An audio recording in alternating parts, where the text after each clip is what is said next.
Because you see, the human awareness is a very odd mechanism. I don't think mechanism is quite the right word, but it'll do for the moment. That is to say, we have as a species specialized in a certain kind of awareness, which we call conscious attention. And by this we have the faculty of examining the details of life very closely. We can restrict our gaze, and it corresponds somewhat to the peripheral field, the central field of vision in the eyes. We have central vision, we have peripheral vision. Central vision is that which we use for reading, for all sorts of close work, and it's like using a spotlight, whereas peripheral vision is more like using a floodlight. Now, civilization and civilized human beings for maybe 5,000 years, maybe much longer, have learned to specialize in concentrated attention. Even if a person's attention span is short, he is, as it were, wavering his spotlight over many fields. The price which we pay for specialization in conscious attention is ignorance of everything outside its field. I would rather say ignorance than ignorance, because if you concentrate on a figure, you tend to ignore the background. You tend, therefore, to see the world in a disintegrated aspect. You take separate things and events seriously, imagining that these really do exist, when actually they have the same kind of existence as an individual's interpretation of a Rorschach plot. They're what you make out of it. In fact, our physical world is a system of inseparable differences. Everything exists with everything else. But we contrive not to notice that, because what we notice is what is noteworthy. And we notice it in terms of notations. Numbers, words, images. What is notable, noteworthy, notated, noticed, is what appears to us to be significant, and the rest is ignored as insignificant. And as a result of that, we select from the total input that goes to our senses only a very small fraction.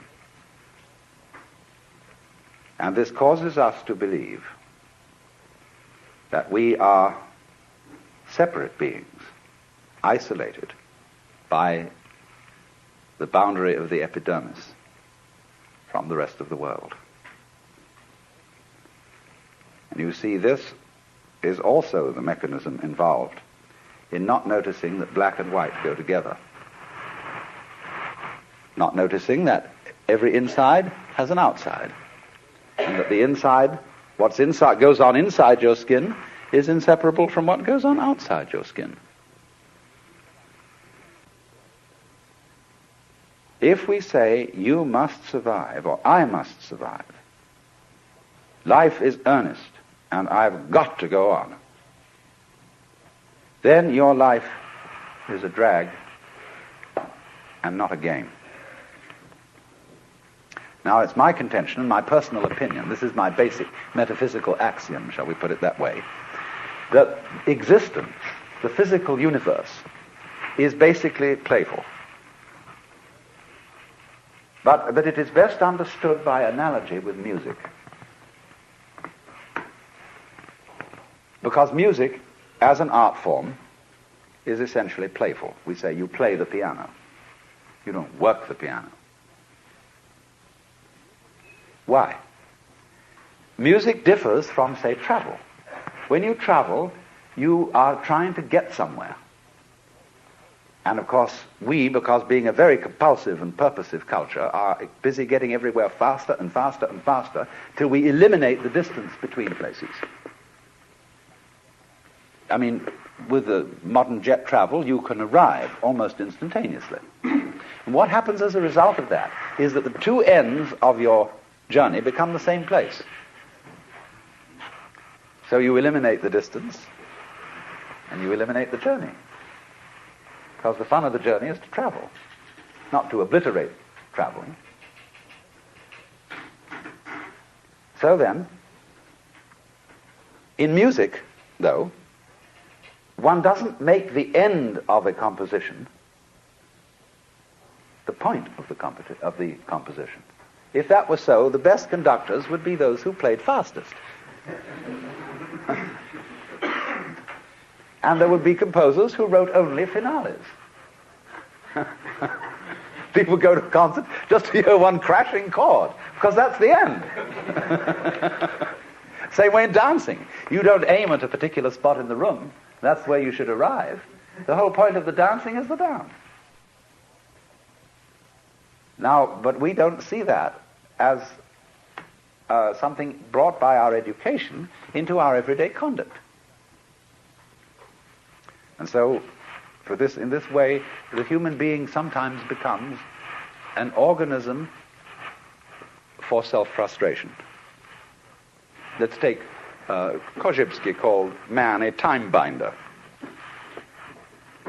That means that he's the animal peculiarly aware of the time sequence. And as a result of this is able to do some very remarkable things. He can predict. He studies what's happened in the past, and he says the chances are so-and-so of that happening again. And so he predicts. Well, this is very useful to be able to predict, because that has survival value. But at the same time, it creates anxiety. You pay for this increased survival ability involved in prediction by knowing that in the end you won't succeed. You're all going to fall apart by one way or another. It might happen tomorrow, it might happen 50 years from now. But it all comes apart in the end. And people get worried about that. They get anxious. So what they gained on the roundabout, they lost on the swings. So then, if you see, on the other hand, that existence, this is, as I said, my basic metaphysical assumption, which I won't conceal from you, that existence is musical in nature. That is to say that it is not serious. It is the play of all kinds of patterns. We can look upon different creatures as we look at different games, as we look at chess, checkers, backgammon, tennis. There's the tree game, the beetle game, the grass game. Or you can look at them as you look at different styles of music, mazurkas, waltzes, sonata, etc., all down the line. There are all these different things doing their stuff. And they're going to do, hoo-de-do-de-do, in different rhythms. And we're doing that.